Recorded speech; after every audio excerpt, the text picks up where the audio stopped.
የቅምጥል አባት አርፈዋል። በሚያሳዝን ሁኔታ እንግዲህ ቅምጥል ጓደኛውን ብላ ገጠር ተከትላ ሄዳ ነበረ ለኪንጎና ዳይመንድን በማሰብ እንዲሁም ደግሞ ኪንጎ በጣም ስለምትወደው እና ስለምታፈቅረው ገጠር ሄዷል ተብላ በነበረበት ሰዓት በጣም ተናዳ ለምን እኔን ጥሎኝ ሄደ በማለት እንግዲህ ታማሚ አባቷን ጥለው ሄዳ ነበረ። በዚህ የተነሳ እንግዲህ ከመሄዷ በፊት አዴን የአባቴን ነገር አደራ ላንቺ ነው ሰጥቼሽ የሚሄደው እና እስከምመጣ ድረስ እየሽ ጠይቂው ተንከባከቢው ብላትም ነበረ። ሆኖም እንግዲህ አደይም በቃሏ መሰረት አባቷን እየሄደች እየጠየቀች የሚፈልገውን ነገር ስታግዘውም ስታገለግለውም ቆይታለች። ነገር ግን ይሄ ነገር አልተሳካላትም።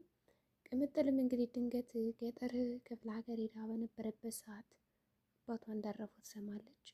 በዚህ የተነሳ አደይም እንግዲህ እኔ ለእሷ ከምነግራት ለዳይመንድ ልንገረውና እሱ ራሱ መጥቶ የአባቷን ሁኔታ ከዚህ መጣ ብታውቅና ብትሰማ የተሻለ ነው በማለት ዳይመንድ ይዟት እንዲመጣ አድርጋለች።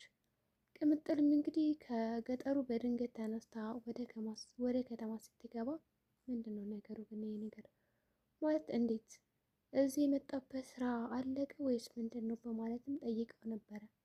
እንግዲህ ዳይመንድም የሚመልሰው ግራ ግብት ቢለው አይ ቅምጥል አዎ ጨርሻለሁ በማለት ጉዳዩን ያስፈጽመዋል። እንዲሁም ደግሞ ችግር የለው አበበ ስላለ ቀሪውን ነገር እሱ ይጨርሰዋል በማለት አባብሎ ወደ ከተማ እንዲመጡ አድርጓል። በሌላ በኩል እንግዲህ ሮማን እና እሹ ግንኙነታቸው እንዲሁም ደግሞ ያላቸው አቋም እየጠበቀና እየቀረበ መጥቷል። አሁን ላይ እንግዲህ ድብብቆሹ በአደይና በዴቭ የነበረው ድብብቆሽ ወደ እነ ሮማን ተቀይሯል ማለት ነው። ሮማን እንግዲህ ሆዴን አመመኝ በማለት ለሩታ ያጋራቻት አንድ መረጃ ነበረ። ሩታ ደግሞ ይሄንን ሚስጥር የሚባል ነገር አታውቅም። ልክ እውነቷን ብቻ እንቅጭ ከመናገር ውጭ ሌላ የምትሸፋፍነው ወይም ደግሞ የምትደባብቀው ምክንያት አልነበረም። አሞኛል እባክሽ የሆነ እቃ ፈልጋለሁ ብላ ስትጠይቃት እንግዲህ ሮማን ምንም ችግር የለም በማለት ወዲያውኑ እንግዲህ ለአሹ ብር ትሰጠውና ይህን ነገር እፈልጋለሁ ግዛልኝ በማለት እንግዲህ ብሩን ነው የሰጠችው። ሮማን በጣም አፍራ ነበረ እንግዲህ የገጠር እንደመሆኗ በዚህ የተነሳ አሹ ተረድቷታል። ከዛ ቀደም ብሎ ሮማን ለምንድን ነው ፊትሽ ልክ አይደለም ቀይ ሆኗል አሞሻል ምናምን እያስጠይቃት እሷ ደህና ነኝ በማለት ስትሸውደውም ነበረ። ግን ለሩታ እንዳመማትና የሆነ ቀን እንደምትፈልግ ትነግራታለች። ሩታም እንግዲህ ምንም ችግር የለውም አታስቢም ማለት ወዲያውኑ ላሹ ነበር ያዘዘችው ይህን ዕቃ እንዲያመጣ። ሮማን ደግሞ ፊት ለፊቱ ስለነበረች በጣም ደንግጣለች። ምክንያቱም ልክ እንደ ወንድሜ ነው የማየው እያለች ስታወራት ነበር ያለ ሩታ። ከዛ አሹሜት የታዘዘውን ዕቃ ይዞት መጥቷል። በሌላ በኩል እንግዲህ ያቺ ቤዛና ቴና የተባሉ አደይና ዴቭ ለማለያየት የተለያዩ ስራዎችን እየሰሩ ነው። እንግዲህ ቤዛ በእናቷ እየቀለደች ይመስላል። እናቷ ያልታመመችውን ታማለች እና እባካችሁ እናንተ ጋብሬ ልሆን ገንዘብ ያስፈልገኛል እያለች እንግዲህ ሲፈልጋት ወንድሜ ትላለች፣ ሲፈልጋት እናቴ ትላለች። ግን ደግሞ ለጥቅም ብላ አሁን እናቴ ታማለች ብላ እንደዚህ የምታጨረብር ከሆነ እንግዲህ ጉዳዩ ገራሚ ነው የሚሆነው። ሆኖም ከቲና ጋር አንድ የሚያስማማቸው ነገር አለ። ቲና ገንዘብ ልትከፍላት ነው። ቤዛ ደግሞ አደይና ዴብን ልታለያየ ነው። ግን ቤዛ ምንድን አለቻት? እኔ ከዚህ በፊት ሁለቶችን ለማለያየት ሞክሬያለሁ፣ ነገር ግን አልተሳካልኝም። አሁን አንቺ ማድረግ ያለብሽ እንዴት ነው እንደው ባርኮት ቆይ ግን እሱ ጋር ያለሽ ነገር እንዴት ነው ብላ ትጠይቃታለች። ባርኮት ሲጀመር ምንም አይደለም ግን መቼ ነው የሚመጣው በማለት ጠይቃትም ነበረ። ባርኮት ሲጀመር ውጭ ሀገር ነው ያለው አይመጣም፣ ከእሱ ጋር ደግሞ ምንም ነገር ሊኖርና አይገባም በፍጹም ብላለች። እና እንግዳማ እንደዚህ ነው ማድረግ ያለብን፣ አደይን ነው ማጣላት ያለብን። ዴቭን በቃ ዴቭ አደይን ራሱ እንዲጠላት ማድረግ አለብን እንጂ ሁለቶችንማ እኔ ራሱ ለማለያየት ሞክሬ አትሳካልኝም። የአሁኑ እቅዳችን ግን አደይ ልክ ከባርኮት ጋር እንደምታወራ አድርገን ለዴቭ መናገር ነው የሚል ሀሳብ ነው የመጣችላት ቤዛ። ታዲያ ለዚህ ሀሳቤ እንዲሁም ደግሞ ለዚህ ስራዬ ብዙ ገንዘብ ነው የምፈልገው ስትላት ገንዘብ አታስቢ ችግር የለውም በማለት ቤዛ ይህን ያክል ገንዘብ አላለቻትም። ብቻ ከፈኝ እንጂ በጣም ብዙ ገንዘብ አልፈልግም፣ ትንሽ ገንዘብ አልፈልግም፣ ስንት ልክፈልሽ ብላ እንኳን ስትጠይቃት የመለሰችላት መልስ በጣም ገራሚ ነበረ። አይን ያላስጨነቅሽም የምችውን ያክል ክፈይ ነው ያለቻት። ይህ ማለት እንግዲህ በምትሰጣት ገንዘብ እያንዳንዱ ትስማማለች።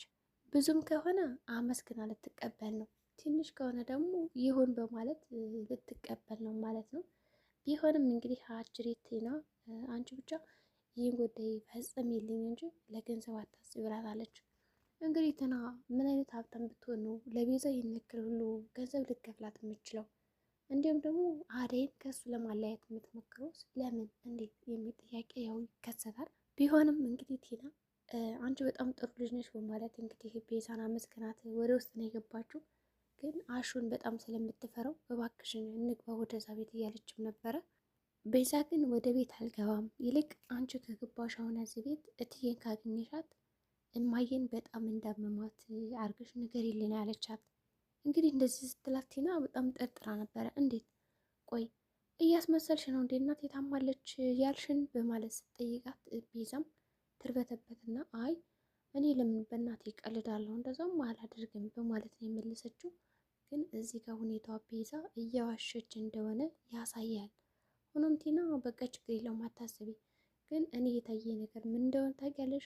እዚህ ቤት መመለሻ መንገድሽን እያመቻቸሽ ነው እንጂ የሚመስለኝ እናትሽ የታመመች አይመስለኝም በማለት ነው የመለሰችላት። ቢሆንም እንግዲህ እሺ በማለት ቀጥለዋለች ማለት ነው። ዴቭም እንግዲህ የቅምጥል አባት እንደሞተ ከሰማ በኋላ ያው መጥተዋል ማለት ነው። አደይ እንዳጋጣሚ ላይ በመጣበት ጊዜ የአደይ ፊት ልክ ሆኖ አላየውም እና ምን ሆነች ነው ሲላት በቃ ጉዳይ እኮ እንደዚህ ሆነ በማለት አዝና ነበረ። በቃ ይዞሽ ማለት እንግዲህ ቅምጥል ሰምታለች ወይስ ልደውልላት ሲል አይ ሰምታለች ትመጣለች፣ እኔ ለዳይመንድ ነገር ያለው ትለዋለች። እሺ በቃ ይዞሽ በማለት ያባብላታል። ባቡሬ ደግሞ በጣም አዝኗል። እንግዲህ አባቱ ምንም እንኳን ሳያውቀው አባቱ መሆኑን ከልጅነት ጀምሮ ተንከባክበው ቢያሳድገውም ግን ደግሞ አባት ወይም ደግሞ አባዬ ብሎ ለመጥራት ብዙ ጊዜ ይፈጅ ነበረ። ብዙ ነገር ያስፈልጉታል። ግን ይህንን ነገር ባለማድረጉ ትንሽ ከፍቶታል። በዚህም የተነሳ አጅሪት ስቅስቅ ብላ እያለቀሰች ነው እንግዲህ ማለት ያው ባቡሬ እንደገና ደግሞ ከቤት በቃ ወጥቶ ነበር የሄደው። ሊሊ በጣም አዝናለች። እንግዲህ ሊሊ ባቡሬን የወደደችው ትመስላለች። ተከፍቶ ሲያዩ ደስ አይላትም። ሀዘኑን፣ ሁኔታውን፣ ችግሩን እያንዳንዱን ነገር መካፈል ትፈልጋለች። እንግዲህ ሊሊ አሁን ላይ ኤላ ተመልሶ ቢመጣ ራሱ ዓይንህን ላፈር እንደምትለው እርግጥ ነው እንደማትፈልገው ያስታውቃል ማለት ነው። በሌላ በኩል እንግዲህ ሲያለቅስ ስታየው እባክህን እንደዚህ ማልቀስ የለብን፣ ጠንካራ መሆን ያለብን ለእናትህና ለቅምጥል ታስፈልጋቸዋለህ፣ ወንድ ልጅ አይደለ እንዴ ቆፍጠን በል ስትለው እሱም ምክሯን የሰማና እሺ በማለት እንግዲህ ያው ቆፍጠን ለማለት ይሞክራል። ሲያለቅስ የነበረው እንግዲህ ጫካ ወጥቶ ወደ ውስጥ ይገባና እናቱን ለማመን ይሞክራል። እናቱ እንግዲህ በጣም ስቅስቅ ብላ እያለቀሰች ነው። ወይኔ በቃ የልጅነት ባሌ አንድ ቀን እንኳን ሳላስደስትህ እንደዚህ በመሄድህ ጸጽቶኛል፣ ቆጭቶኛል።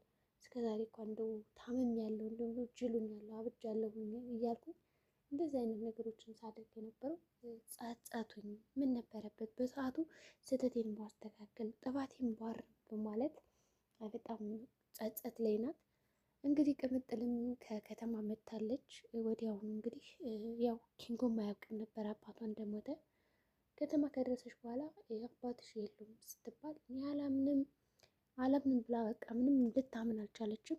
በቃ ዳይመንድም በጣም እያለቀሰ ነበረ። ምክንያቱም የአባት ነገር በጣም ከባድ ስለሆነ እንደዚህ በቀላሉ የሚታሰብ ነገር አይደለም እና አይዞሽ ማለት ለማበረታታት ሞከረ። ቅምጥል ወደ ውስጥ ከገባች በኋላ እንግዲህ ቤቱን ቅውጥ አድርገዋለች። እንግዲህ አንዳንዴ ጸጸት ነው ማለት ቤተሰቦቻችን አንዳንዴ ሲነግሩን አንሰማም። አሁን ለምሳሌ በስደት እንኳን ያለነው ተመለሱ ወደ ቤት ስንባል አንሰማም። ነገ ዛሬ በማለት ጊዜው እንዲቀጠልና እንዲሄድ እናደርገዋለን። ምንም እንኳን እዚህ ጋር ድራማ ቢሆንም በጣም አስተማሪ ነገር ነው። አሁን ቅምጥል ገጠር እንዳትሄጂ ያን ልጅ አትከተዩ እያሏት አባባ ጥላ በመሄዷ ይሄ ነገር አንድ በጣም ቆጭቷታል። ቢሆንም እንግዲህ ተመልሳ ከመጣች በኋላ አባቴን አደራ የሰጠሁት ለአንቺ ነው ትላታለች አደይን። አደይ ምንም መልስ የላትም። በሌላ በኩል እንግዲህ ዴቭም ወደ ቤት ከገባ በኋላ የቅምጥል አባት አርፏል። ሮማን የምትሄጂ ከሆነ አብረን እንሄዳለን ይላታል። እሷም እሺ በማለት ነበር የተቀላቀለችው። ፍቅርም እንግዲህ ሮማን አሟት እያየች ቤቱን ካላጸዳሽው ካልወለወልሽው እያለች ትጨቀጭቃታለች። ሮማን አሞኛል እባክሽ ልተኛ አረፍ ልበል ብትል ምንም አልሰማቻት። እንግዲህ ያው እትዬም ሮማን እውነቱን ተናገረች እና እንድታርፍ አድርጋታለች። ሮማንም እንግዲህ ከገጠር የወጣችበት እንዲሁም ደግሞ ያሳለፈችውን ችግር ንገረኝ እስኪ በማለት ላሹ ጠይቀውም ነበረ። እሱም እያንዳንዱ ነገር ነግሯታል። ከሳቃችን ጀርባ እየተደበቀ ትልቅ ህመም አለ በማለት ነበር የመለሰላት። ሩታም እንግዲህ እኔ እሷን በሆን አንድም ነገር ጠንካራው ላሳለፍ አልችልም፣ በጣም ጎበዝ ናት ብላ አደነቀቻት። እንደውም እዚህ በኋላ ይቅርታ ጠይቃታለሁ ስትልም ነበር። ኪንጎም እንግዲህ በቃ ቅምጥልን አባብላት ተብሏል። እስኪ እንዴት እንደሚያባብላት እናያለን። አሁን ከጎኗ የምታስፈልጋት አንተ ነህ። እንግዲህ የዛሬው ቪዲዮችን ይህን ይመስላል። ከጸጸት እንግዲህ ፈጣሪ ይጠብቃችሁ ላለው በቀጣይ ቪዲዮ እስከምንገናኝ መልካም ጊዜ